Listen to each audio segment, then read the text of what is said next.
إن الحمد لله نحمده ونستعينه ونستغفره ونؤمن به ونتوكل عليه ونعوذ بالله من شرور أنفسنا ومن سيئات أعمالنا. من يهده الله فلا مضل له ومن يضلل فلا هادي له. وأشهد أن لا إله إلا الله وحده لا شريك له وأشهد أن محمدا عبده ورسوله. يا أيها الذين آمنوا اتقوا الله حق تقاته ولا تموتن إلا وأنتم مسلمون. يا أيها الناس اتقوا ربكم الذي خلقكم من نفس واحدة وخلق منها زوجها وبث منهما رجالا كثيرا ونساء واتقوا الله الذي تساءلون به والأرحام إن الله كان عليكم رقيبا. يا أيها الذين آمنوا اتقوا الله وقولوا قولا سديدا يصلح لكم أعمالكم ويغفر لكم ذنوبكم ومن يطع الله ورسوله فقد فاز فوزا عظيما. أما بعد فإن خير الحديث كتاب الله وخير الهدى هدى محمد صلى الله عليه وسلم وشر الأمور محدثاتها وكل محدثة بدعة وكل بدعة ضلالة وكل ضلالة في النار. فأعوذ بالله السميع العليم من الشيطان الرجيم من همزه ونفخه ونفسه.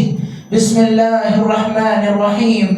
من عمل صالحا من ذكر أو أنثى وهو مؤمن فلنحيينه حياة طيبة. وقال الله جل وعلا في مقام آخر: وعد الله الذين آمنوا منكم وعملوا الصالحات ليستخلفنهم في الأرض كما استخلف الذين من قبلهم وليمكنن لهم دينهم الذي ارتضى لهم وليبدلنهم من بعد خوفهم أمنا يعبدونني لا يشركون بي شيئا. تمام قسم کی حمد و ثنا، بڑائی و کبریائی، عظمت و جلالت، بادشاہی، شہنشاہی صرف اور صرف اسی اللہ وحدہ لا شریک کے لیے لائق و سزاوار ہے، جو سارے جہانوں کا تنہا خالق، مالک، رازق، مدبر اور معبود حقیقی ہے، جس کی اجازت، حکم اور مشیت کے بغیر پتہ بھی اپنی جگہ سے حرکت نہیں کر سکتا. وہی اکیلا مختار کل ہے، کن فیکن کا مالک و شہنشاہ ہے. سبحان اللہ و بحمدہ، سبحان اللہ العظیم. بعدہ درود و سلام کا نزول ہو تمام انبیاء کرام پر، خصوصاً میرے اور آپ کے پیارے نبی، امام الانبیاء، امام المرسلین، امام الاولین والآخرین، امام الحرمین، امام القبلتین، امامنا فی الدنیا و امامنا فی الآخرہ و امامنا فی الجنہ، میرے اور آپ کے دلوں کی بہار جناب محمد رسول اللہ صلی اللہ علیہ وسلم. اللہم صلی علی محمد وعلی آل محمد کما صلیت علی ابراہیم وعلی آل ابراہیم انکا حمید مجید. اللہم بارک علی محمد وعلی آل محمد کما بارکت علی ابراہیم وعلی آل ابراہیم انکا حمید مجید. نوجوانان ملت، بزرگان دین، عزیز بچوں اور پردہ خواتین اسلام، آج خطبہ جمعہ کی مناسبت سے میں جس موضوع کو لے کر آپ کے روبرو ہوا ہوں وہ موضوع ہے خوشگوار زندگی کے چند رہنما اصول. محترم حاضرین جمعہ، یقیناً ہم میں سے ہر ایک فرد کی یہ تمنا، آرزو ہے کہ وہ ایک بہترین، خوشگوار، عمدہ اور پاکیزہ زندگی بسر کرے. ہر کوئی اچھی زندگی بسر کرنا چاہتا ہے، اپنے گھر والوں کو اچھی زندگی دینا چاہتا ہے، اور اسی کے لیے وہ شب و روز محنت کرتا ہے، مشقت کرتا ہے، قد و کاوش کرتا ہے کہ کسی طرح میں اپنی زندگی اچھی بنا سکوں، اپنے اہل خانہ کو بہترین زندگی دے سکوں. لیکن یہاں سوال یہ ہے کہ خوشگوار زندگی کسے کہا جاتا ہے، بہترین زندگی کیا ہوتی ہے، اور عمدہ زندگی کیسے ہم اور آپ حاصل کر سکتے ہیں. لہذا آئیے جاننے کی کوشش کرتے ہیں.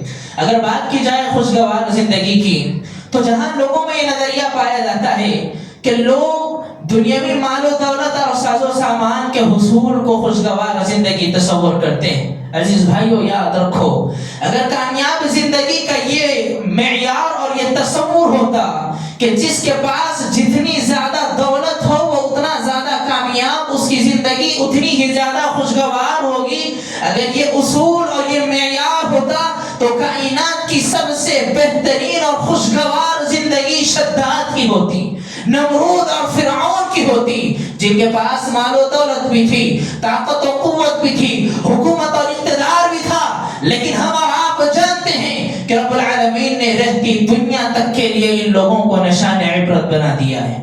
تو خوشگوار زندگی کیا ہے؟ کسے خوشگوار زندگی کہا جاتا ہے؟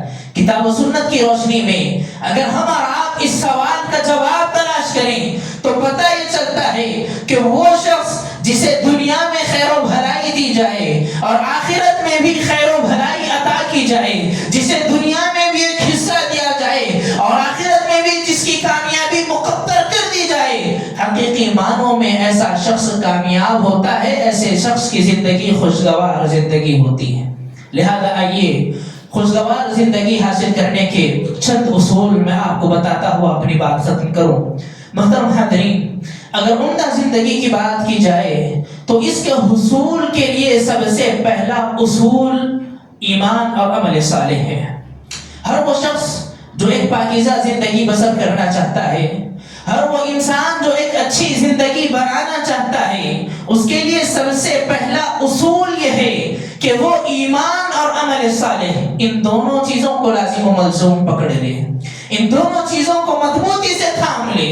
ان دونوں امور کے بغیر خوشگوار زندگی کا تصور ممکن نہیں ہے۔ لہذا آئیے کتاب و سنت کی روشنی میں مثالیں آپ کے سامنے پیش کرتا ہوں۔ اگر بات کی جائے ایمان کی، حدیث جبرائیل میں مجھ کو اور آپ کو بتایا گیا ایمان کسے کہا جاتا ہے۔ جبرائیل امین نے جناب آقا محمد رسول اللہ صلی اللہ علیہ وسلم سے دریافت کیا، کہا ہے اللہ کے نبی بتائیے ایمان کسے کہا جاتا ہے؟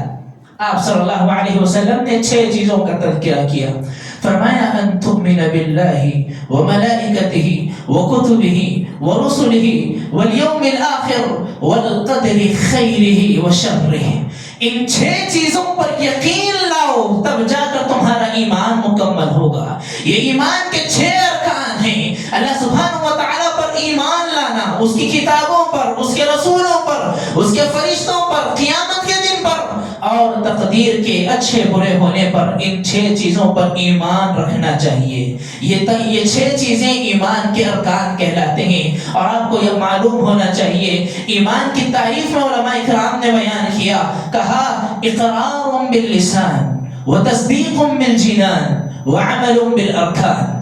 یہ ایمان کیا ہے؟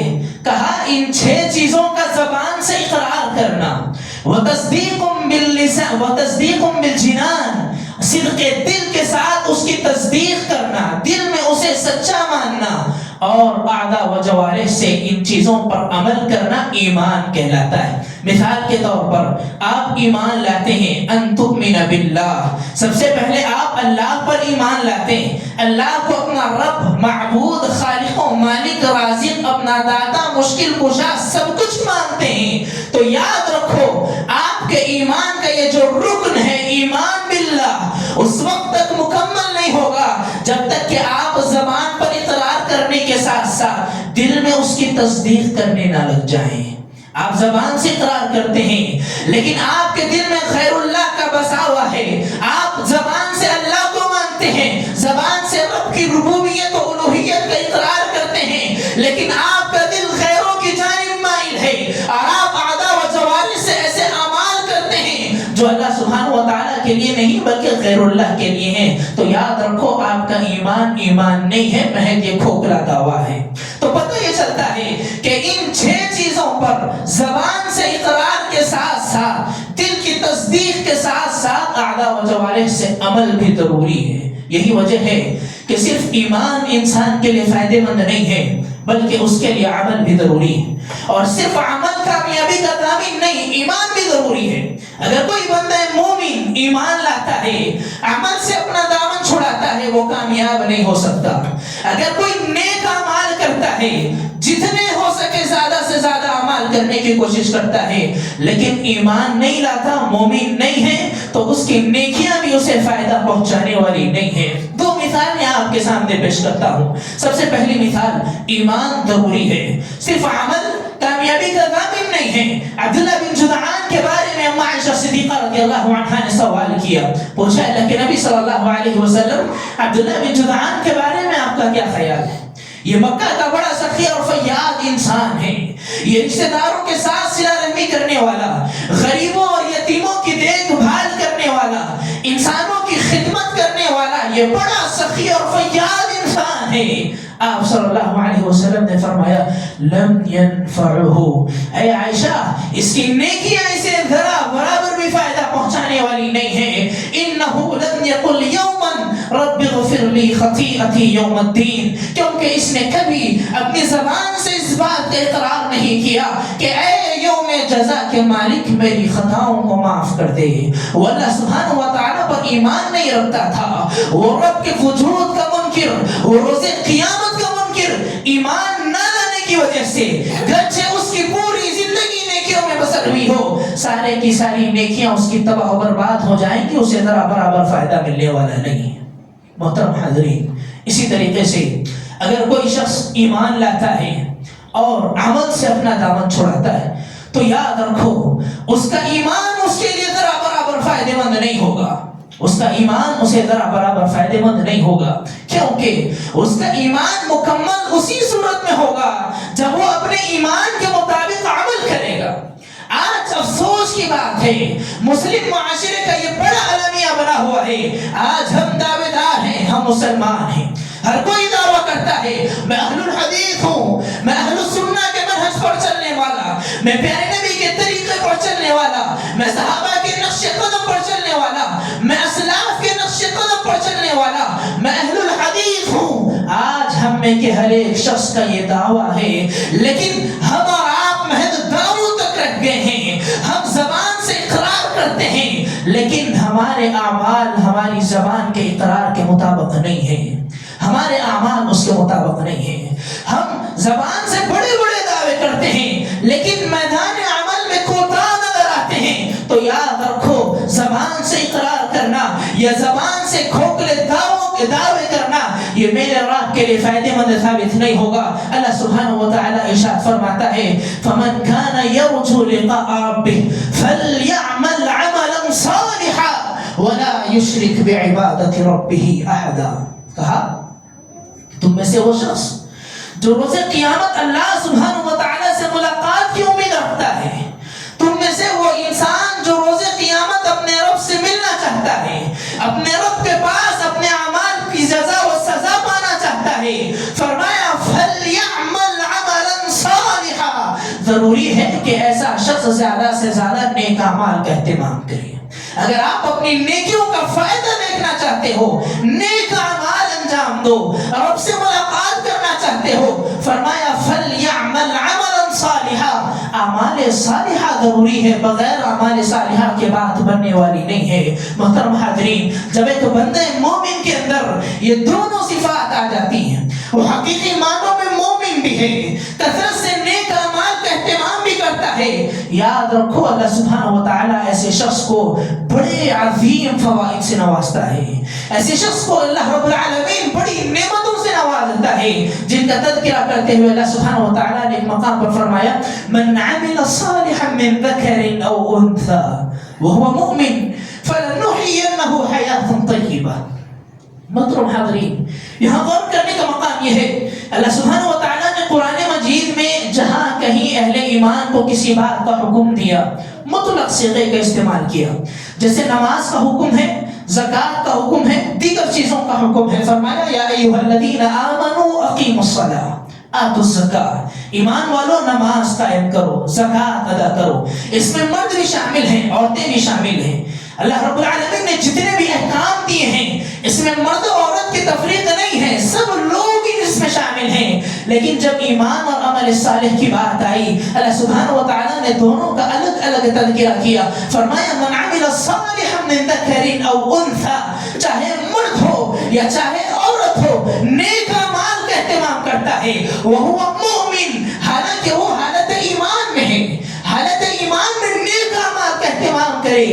فرمایا فَلَنُحْيِيَنَّهُ حَيَاةً طَيِّبَةً، تو ایسے لوگوں کو ہم خوشگوار زندگی عطا کریں گے، ایسے لوگوں کو ہم عمدہ اور پاکیزہ زندگی عطا کریں گے۔ آج ہمارا آپ تو کوشش کرتے ہیں، پوری جی جان لگا دیتے ہیں ایک اچھی لائف گزارنے کے لیے، حالانکہ اللہ سبحانہ و تعالیٰ نے اس کا بڑا بہترین اور آسان سا فارمولا بتایا ہے، کہا کہ ایمان لاؤ، عمل صالح کرو، رب کا وعدہ ہے فَلَنُحْيِيَنَّهُ حَيَاةً طَيِّبَةً۔ اللہ سبحانہ و تعالیٰ ایسے لوگوں کو خوشگوار زندگی دے گا، ان کی دنیا بھی بن جائے گی اور ان کی عقبہ بھی بن جائے گی۔ محترم حاضرین، ایمان اور عمل صالح کے بڑے عظیم فوائد ہیں۔ اگر آپ غور کریں تو محض ایمان اور عمل صالح ہمارے اکثر و بیشتر دنیاوی مسائل کا حل بن سکتا ہے۔ کیسے؟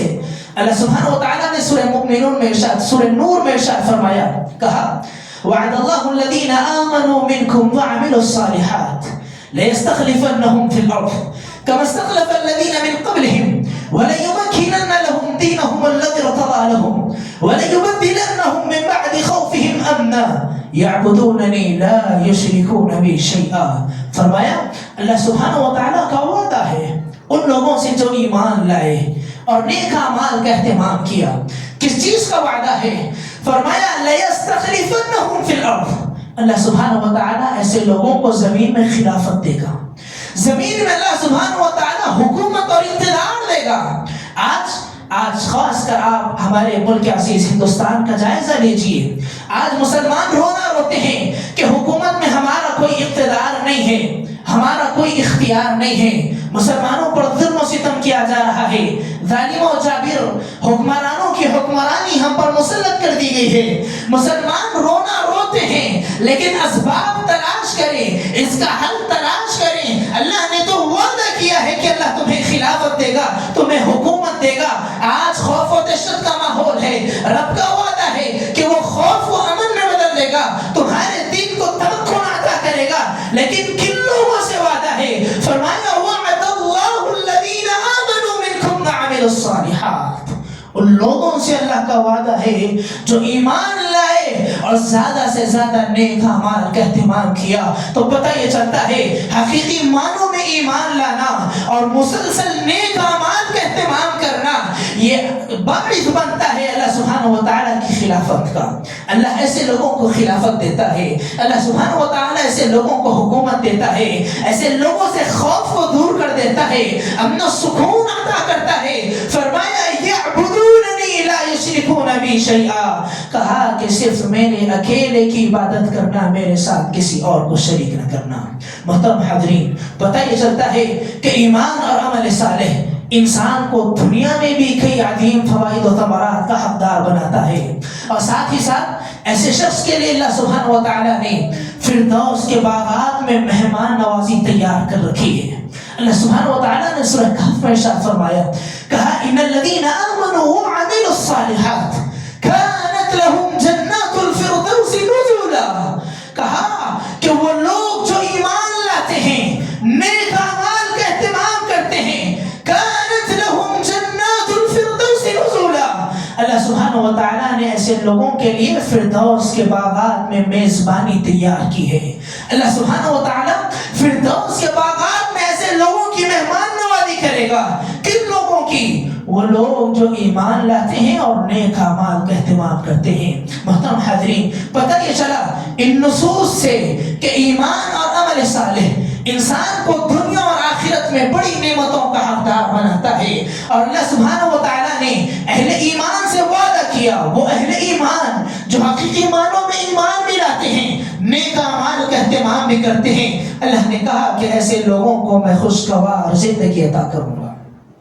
محترم حاضرین، خوشگوار زندگی حاصل کرنے کے اصول میں دوسرا اصول نمازوں کا اہتمام ہے۔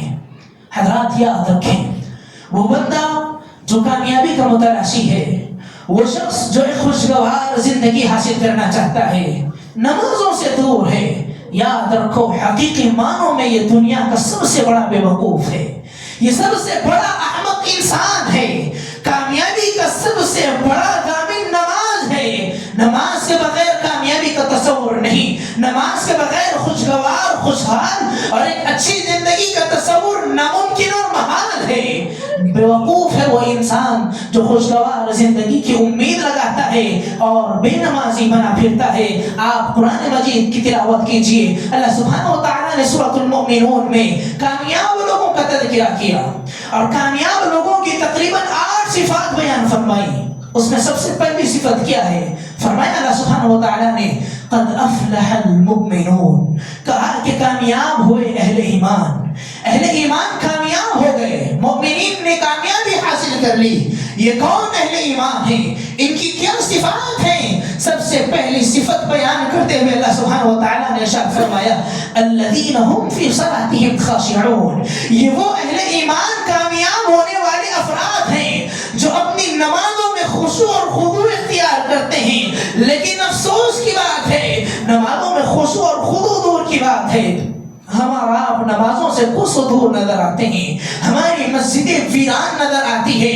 افسوس، صد افسوس امت مسلمہ پر. یہ کیسی امت ہے کہ ایک چاند دیکھ کر مسجدوں کو آباد کرتی ہے تو ایک چاند دیکھ کر مسجدوں کو ویران کر دیتی ہے. جیسے ہی رمضان کا چاند نظر آتا ہے ان کی مسجدیں کھچا کھچ بھر جاتی ہیں، مصلیوں کو جگہ تک میسر نہیں ہوتی. لیکن جیسے ہی شوال کا چاند نظر آتا ہے یہی مسجدیں خال خال نظر آتی ہیں، ایک صف بھی صحیح سے مکمل نہیں ہو پاتی.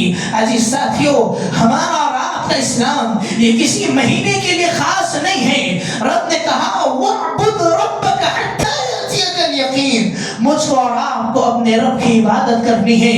کب تک عبادت کرنی ہے؟ حَتَّى يَأْتِيَكَ الْيَقِينُ. مرتے دم تک مجھ کو اور آپ کو عبادت کرنا ہے. کسی مہینے کے لیے ہماری عبادت خاص نہیں ہے، کسی ہفتے کے لیے خاص نہیں ہے، کسی ایک دن کے لیے خاص نہیں ہے، بلکہ آخری سانس تک اللہ سبحانہ و تعالیٰ کی عبادت کرنا ہے. پھر کیا بات ہے کہ ہماری مسجدیں خالی نظر آتی ہیں جبکہ اللہ سبحانہ و تعالیٰ نے کامیابی کا ضامن نماز بتلایا ہے، خوشگوار زندگی کا ضامن نماز بتلایا ہے. اس کے باوجود بھی ہم نمازوں سے دور ہیں. ہم اچھی زندگی حاصل کرنے کے لیے نمازوں کو چھوڑ دیتے ہیں، جبکہ اللہ سبحانہ و تعالیٰ کا یہ اصول ہے جو نمازوں کا پابند ہو اللہ سبحانہ و تعالیٰ اس کی زندگی کو بہترین بنا دیتا ہے. محترم حاضرین، غور کیجیے، اللہ سبحانہ و تعالیٰ نے پیارے نبی جناب آقا محمد رسول اللہ صلی اللہ علیہ وسلم کی زندگی کو قیامت تک آنے والی نسلوں کے لیے ایک بہترین اسوہ اور نمونہ قرار دیا ہے. کیونکہ آپ صلی اللہ علیہ وسلم کی زندگی یہ کائنات کی زندگیوں میں سب سے بہترین زندگی ہے، سب سے عمدہ اور خوشگوار زندگی محمد رسول اللہ صلی اللہ علیہ وسلم کی زندگی ہے. دورہ کیجیے آپ صلی اللہ علیہ وسلم کی سیرت کا، مطالعہ کیجیے.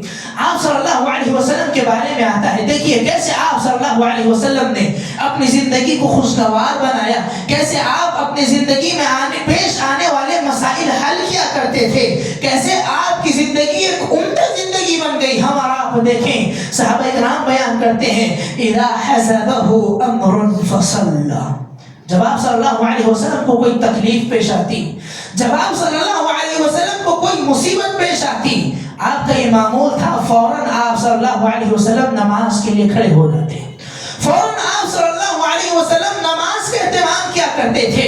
تو پتہ یہ چلتا ہے کہ آپ صلی اللہ علیہ وسلم نے اپنی زندگی کے مسائل کا حل نماز کے ذریعے تلاش کیا ہے. نماز کے ذریعے آپ نے اپنی زندگی کو سب سے بہترین زندگی بنائی ہے. نماز کے ذریعے آپ صلی اللہ علیہ وسلم کی زندگی خوشگوار زندگی بنی.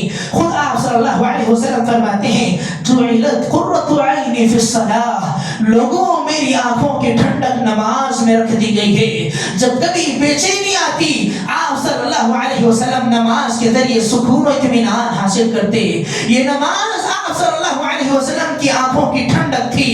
افسوس کی بات ہے کہ آج ہم اور آپ نے اسی نماز کو ترک کر دیا ہے اور ہم اور آپ چاہتے ہیں کہ ہمیں خوشگوار زندگی مل جائے. عزیز ساتھیوں، ایسا ہو نہیں سکتا، یہ ممکن نہیں ہے، یہ محال امر ہے. لہذا اگر ہم اور آپ ایک بہترین زندگی گزارنا چاہتے ہیں تو نمازوں کے پابند بنیں. سب سے پہلے نمازوں کا اہتمام کریں. ابراہیم علیہ السلام کی سیرت آپ دیکھیے، جنہیں ہم اور آپ خلیل اللہ کے نام سے یاد کرتے ہیں. اللہ سبحانہ و تعالیٰ نے انہیں مقام خلت عطا کیا ہے. یہ بڑا مقام ہوتا ہے. اللہ سبحانہ و تعالیٰ نے کائنات میں جتنے لوگوں کو بھیجا اور ان لوگوں میں جتنے برگزیدہ انبیاء اور رسولوں کا اللہ رب العالمین نے انتخاب کیا ہے، ان میں اللہ سبحانہ و تعالیٰ نے صرف اور صرف 2 لوگوں کو مقام خلت عطا کیا. 2 لوگوں کو اللہ سبحانہ و تعالیٰ نے اپنا خلیل بنایا ہے. ایک جناب آقا محمد رسول اللہ صلی اللہ علیہ وسلم اور ایک ابراہیم علیہ السلام ہیں، جنہیں ہمارا مجدد توحید کے بھی نام سے جانتے ہیں. آپ دیکھیے ابراہیم علیہ السلام کی سیرت کا آپ مطالعہ کیجیے، کیسے وہ خلیل بنے، ان کے سامنے کتنی مشکلیں آئیں، انہوں نے اپنے مسائل و مشکلات کا حل کیسے تلاش کیا. جب بڑھاپے کی عمر میں اولاد نصیب ہوئی، اس اولاد کو بھی ایک اللہ سبحانہ و تعالیٰ کے حکم پر ایسی ویران وادی میں چھوڑ آئے جہاں پر نہ پانی کا ایک قطرہ میسر تھا، نہ کوئی درخت کا ایک پتا میسر تھا، نہ کوئی چرند و پرند نظر آتا، نہ کوئی انسان دور دور تک نظر آتا. صرف اور صرف ایک اللہ کے حکم پر بڑھاپے میں ملنے والی اولاد کو ایسے مقام پر چھوڑ کر آ گئے. اور جب واپس ہو رہے ہیں، اللہ سبحانہ و تعالیٰ نے اس کا تفصیل سے نقشہ کھینچا ہے. کیا دعا کی اپنے اہل خانہ کے لیے؟ اگر ہماری اور آپ کی زندگی میں کبھی ایسا مرحلہ پیش آئے، ہم اور آپ کیا دعائیں کریں گے؟ اللہ ان کی حفاظت فرما، ان کی روزی روٹی کا انتظام فرما.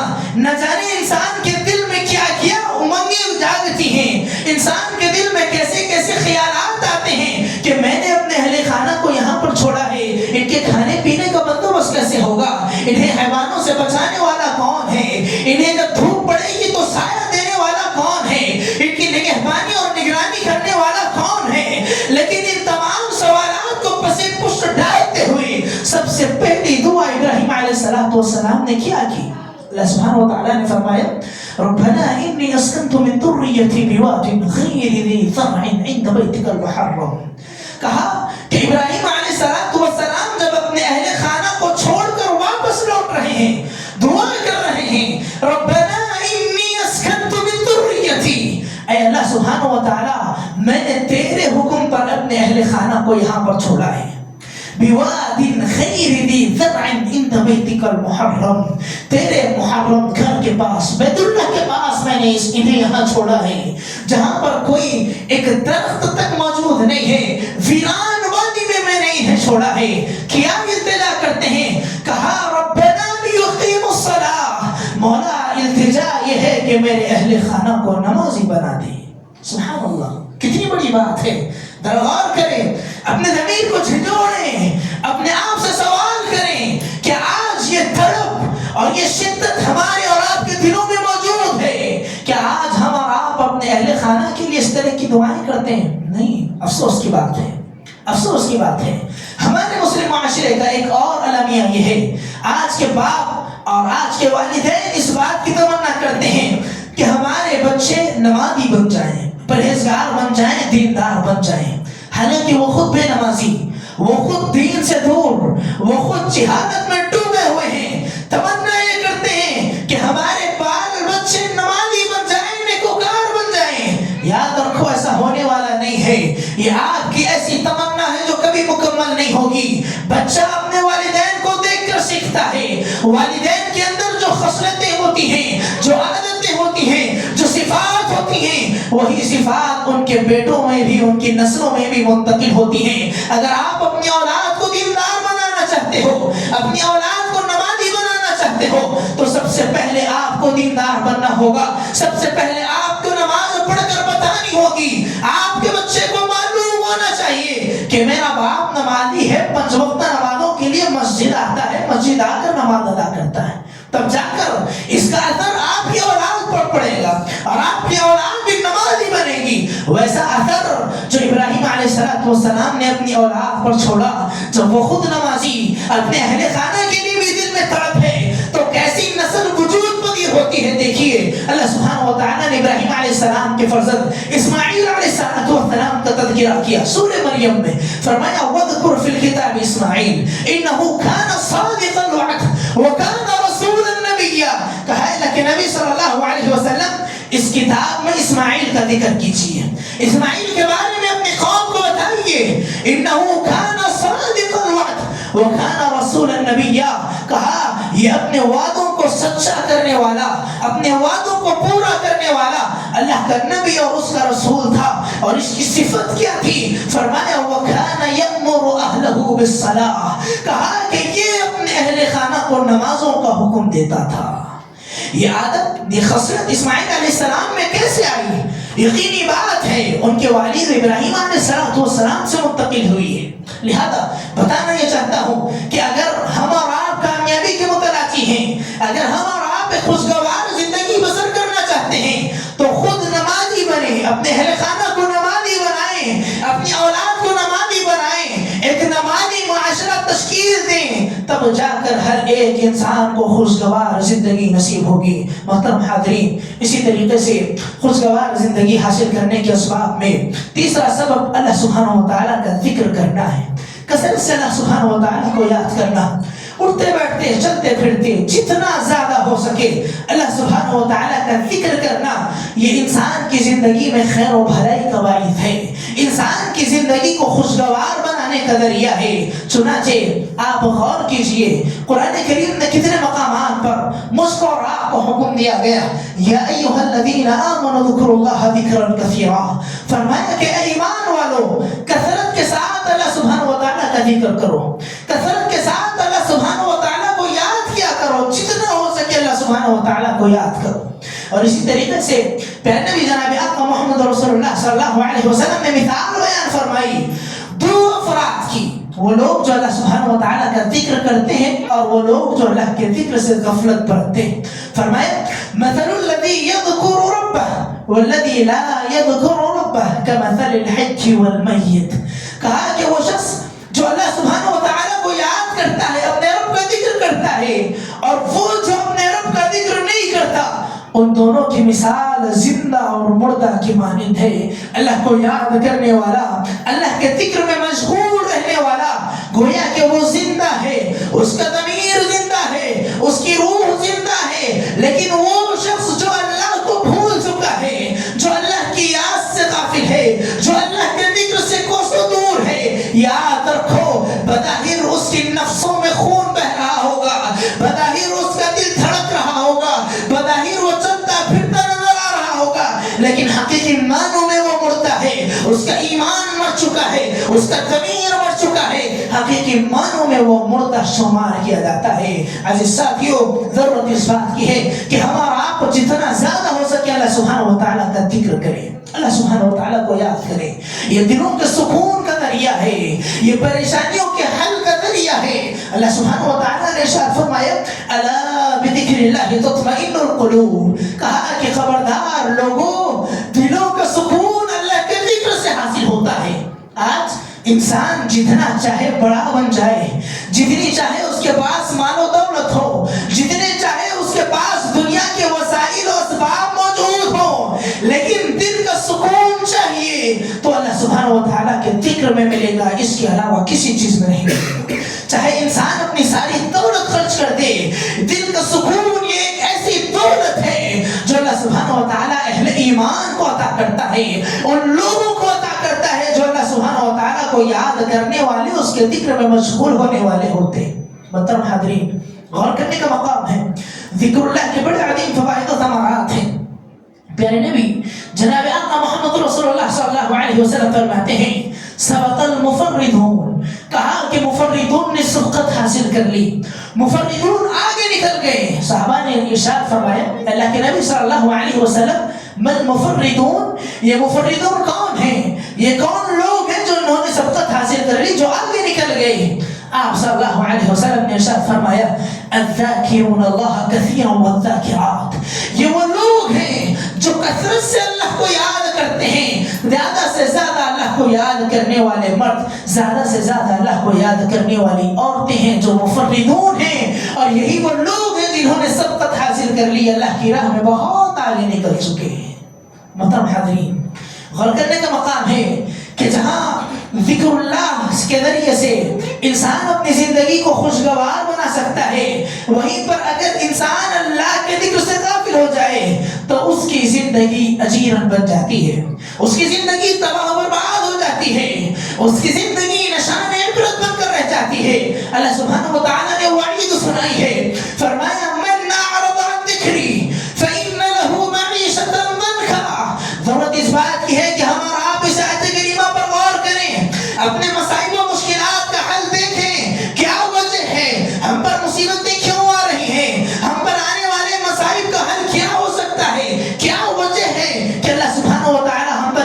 مصیبتیں ڈال رہا ہے. اللہ سبحانہ و تعالیٰ نے فرمایا من اعرض عن ذکری، یاد رکھو وہ شخص جو میرے ذکر سے اعراض کرتا ہے، جو میرے ذکر سے غفلت برتتا ہے، جو مجھے بھول جاتا ہے. فرمایا فإن له معیشۃ ضنکا، میں ایسے شخص کی زندگی کو ضرور بالضرور تنگ کر دوں گا.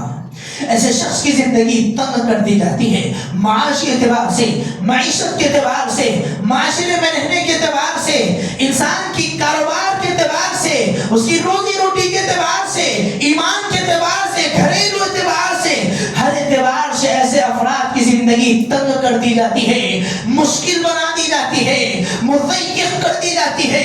وہ لوگ جو اللہ سبحانہ و تعالیٰ کے ذکر سے غافل ہو جاتے ہیں، اللہ سبحانہ و تعالیٰ نے ایسے لوگوں سے وعدہ کیا، کہا کہ ضرور بالضرور ان کی زندگیوں کو میں تنگ بنا دوں گا. یہیں پر ختم نہیں، اس کے لیے آخرت میں بھی بڑا دردناک عذاب ہے. فرمایا وَنَحْشُرُهُ يَوْمَ الْقِيَامَةِ أَعْمَى قَالَ رَبِّ لِمَ حَشَرْتَنِي أَعْمَى وَقَدْ كُنْتُ بَصِيرًا قَالَ كَذَلِكَ أَتَتْكَ آيَاتُنَا فَنَسِيتَهَا وَكَذَلِكَ الْيَوْمَ تُنْسَى. جب روز قیامت لوگ اللہ سبحانہ و تعالیٰ کے دربار میں پیش ہوں گے، رب نے کہا وَنَحْشُرُهُ يَوْمَ الْقِيَامَةِ أَعْمَى، یہ رب کے ذکر سے غافل انسان ہے جسے میں روز قیامت نابینا بنا کر اٹھاؤں گا، اندھا بنا کر اٹھاؤں گا. قَالَ رَبِّ لِمَ حَشَرْتَنِي أَعْمَى، وہ سوال کرے گا اے میرے رب مجھے اندھا بنا کر کیوں اٹھایا گیا ہے، مجھے نابینا بنا کر کیوں اٹھایا گیا ہے. وَقَدْ كُنْتُ بَصِيرًا، جبکہ میری بینائی درست تھی، جبکہ میری آنکھیں ٹھیک ٹھاک تھی، میں دنیا کی رنگینیوں کا نظارہ دیکھنے والا، میری درست بینائی تھی، اور آج مجھے نابینا بنا کر اٹھایا گیا ہے. کیا وجہ ہے؟ اللہ سبحانہ و تعالیٰ ارشاد فرمایا كَذَلِكَ أَتَتْكَ آيَاتُنَا فَنَسِيتَهَا وَكَذَلِكَ الْيَوْمَ تُنْسَى. بالکل اسی طرح جب تمہارے سامنے ہمارا ذکر کیا گیا، جب تمہارے سامنے ہماری آیتیں پڑھ کر سنائی گئیں، تم نے ہماری آیتوں کو بھلا دیا، تم نے ہمارے ذکر سے غفلت برتی، اور آج ہم تمہیں بھلا دیں گے. اللہ سبحانہ و تعالیٰ ایسے شخص کو بھلا دے گا، ایسے شخص کی طرف نظر رحمت سے نہیں دیکھے گا، ایسے شخص کو نابینا بنا کر اٹھائے گا.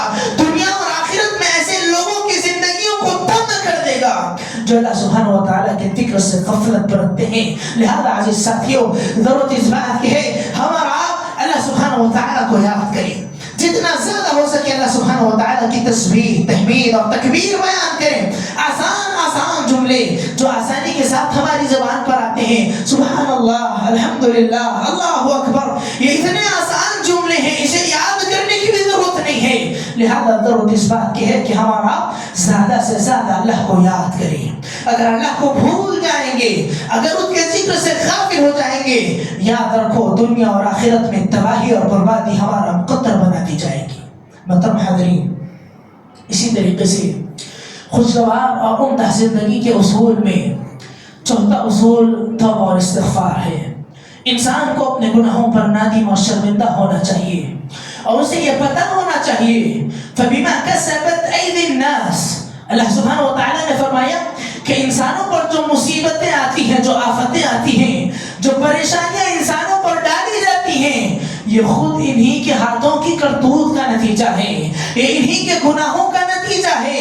لہذا ہم پر جو مصیبتیں آتی ہیں یہ ہمارے گناہوں کی نحوست ہے، اور اس سے بچنے کا سب سے آسان طریقہ توبہ اور استغفار ہے. جتنا زیادہ ہو سکے اللہ سبحانہ و تعالیٰ کی بارگاہ میں گڑ گڑائیں، روئیں، اپنے گناہوں پر نادم و شرمندہ ہوں، اللہ سبحانہ و تعالیٰ سے معافی تلافی کر لیں. یقینی بات ہے کوئی گناہوں سے بری ہونے کا دعویٰ نہیں کر سکتا. آپ صلی اللہ علیہ وسلم کی حدیث ہمارا کو جانتے ہیں، کل بنی آدم خطاء، کہا کہ ہر بنی آدم خطا کار ہے، آدم کی ہر اولاد سے گناہ سرزد ہوتا ہے، یہ بشری تقاضا ہے، بشری تقاضا ہے. لیکن فرمایا وَخَيْرَ الْخَطَّائِينَ التَّوَّابُونَ، لیکن خطا کاروں میں سب سے بہترین وہ ہیں جو سب سے زیادہ توبہ اور استغفار کا اہتمام کرتے ہیں. لہذا عزیز ساتھیوں، جتنا زیادہ ہو سکے اللہ سبحانہ و تعالیٰ سے توبہ اور استغفار کریں. اس کے بڑے عظیم فوائد ہیں. اللہ سبحانہ و تعالیٰ نے حضرت نوح علیہ السلام کے مقولے کا ذکر کیا. جب نوح علیہ السلام نے اپنی قوم سے کہا فَقُلْتُ اسْتَغْفِرُوا رَبَّكُمْ إِنَّهُ كَانَ غَفَّارًا، کہا کہ اے میری قوم والو، اپنے گناہوں کی اللہ سبحانہ و تعالیٰ سے معافی مانگو، مانگ لو, اللہ سبحانہ و تعالیٰ سے استغفار کہو. کہا اللہ سبحانہ و تعالیٰ نے آگے فرمایا فَقُلْتُ اسْتَغْفِرُوا رَبَّكُمْ إِنَّهُ كَانَ غَفَّارًا, معافی مانگو, بخشش طلب کرو, یہ اللہ سبحانہ و تعالیٰ بہت زیادہ معاف کرنے والا ہے.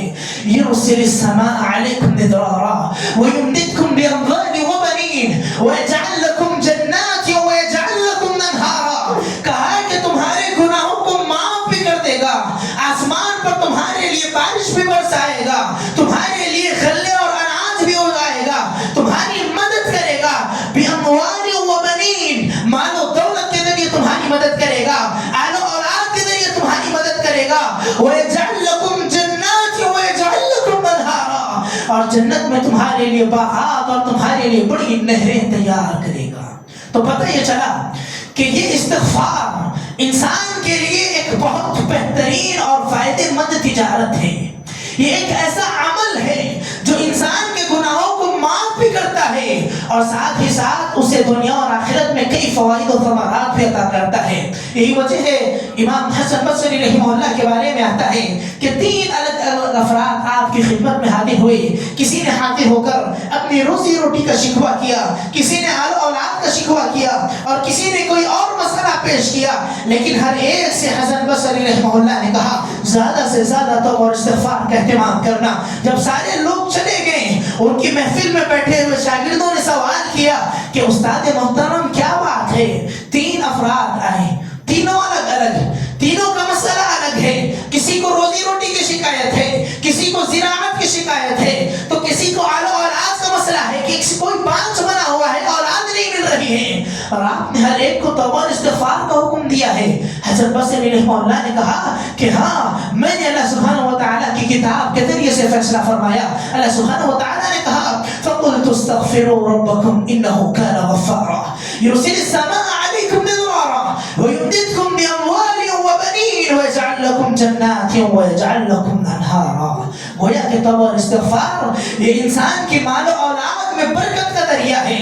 اللہ سبحانہ و تعالیٰ مال میں بھی برکت دیتا ہے, اولاد میں بھی برکت دیتا ہے, اور ایسے لوگوں کی دنیا اور آخرت کو بہترین بنا دیتا ہے. لہذا جس ساتھیوں جتنا زیادہ ہو سکے توبہ اور استغفار کا اہتمام کریں, اور ساتھ ہی ساتھ کئی ایک ایسے اصول ہیں جن کے ذریعے ہم اور آپ اپنی زندگی کو خوشگوار بنا سکتے ہیں. اجمالی طور پر چند چیزوں کو ذکر کرتا ہوا میں اپنی بات ختم کروں. تقوی, اس کے ذریعے انسان اپنی زندگی کو خوشگوار بنا سکتا ہے, جیسا کہ اللہ سبحانہ و تعالیٰ نے ارشاد فرمایا وَمَن يَتَّقِ اللَّهَ يَجْعَل لَّهُ مَخْرَجًا وَيَرْزُقْهُ مِنْ حَيْثُ لَا يَحْتَسِبُ. جو اللہ کا تقوی اختیار کرے, جو اللہ سبحانہ و تعالیٰ سے ڈر کر زندگی گزارے, اللہ سبحانہ و تعالیٰ اس کے لیے مشکلات سے نکلنے کے راستے بنا دیتے ہیں, اور ایسی جگہوں سے روزی روٹی عطا کرتے ہیں جہاں سے انسان تصور بھی نہیں کر سکتا. اور ساتھ ہی ساتھ اگر ہم اور آپ خوشگوار زندگی کے متلاشی ہیں تو ہمارے لیے ضروری ہے کہ ہم اور آپ صبر و شکر کا دامن تھامے رکھیں. اللہ سبحانہ و تعالیٰ نے جو چیز عطا کی ہے اس پر اللہ کا شکر ادا کریں, جو چیز اللہ سبحانہ و تعالیٰ نے چھین لی ہے اس پر صبر کا مظاہرہ کریں, اور اللہ سبحانہ و تعالیٰ نے جتنا عطا کیا ہے اس پر قناعت پسندی اختیار کریں, قناعت پسند بن جائیں. یہ انسان کی زندگی کو کامیاب بنانے میں بڑا اہم رول ادا کرتا ہے. اگر انسان قناعت پسند نہ ہو, اگر انسان حریص اور لالچی ہو, گرچہ اسے جتنی دنیا دے دی جائے وہ مزید کا طلبگار ہوگا. جیسا کہ آپ صلی اللہ علیہ وسلم حدیث مبارکہ میں بیان فرماتے ہیں کہ اگر ابن آدم کو ایک سونے سے بھری ہوئی وادی دے دی جائے, وہ دوسری وادی مانگے گا, اور جب 2 وادیاں بھر کر سونا دے دیا جائے تو انسان تیسری وادی کا مطالبہ کرے گا. آپ صلی اللہ علیہ وسلم نے کہا کہ ابن آدم کے پیٹ کو مٹی ہی بھر سکتی ہے.